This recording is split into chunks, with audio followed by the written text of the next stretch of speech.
मुल्क में गैस की पैदावार में कमी का सिलसिला जारी है। ज़राए पेट्रोलियम डिवीज़न के मुताबिक मुल्क में गैस की पैदावार में मुसलसल कमी जारी है और सुई सदरन को गैस दस्तियाबी 60 MMCFD के मज़ीद कमी हो गई, जबकि इस वक्त सुई सदरन को 730 MMCFD गैस दस्तियाब है।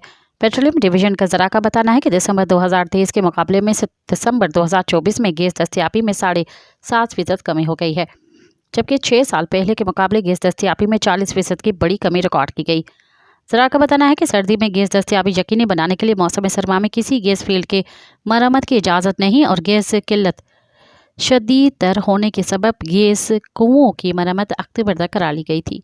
मज़ीद ख़बरनि ऐं तफ़सीलात लाइ विज़िट कयो असांजी वेबसाइट www.awamiNewsHD.com ऐं ॾिसंदा रहो अवामी न्यूज़ HD।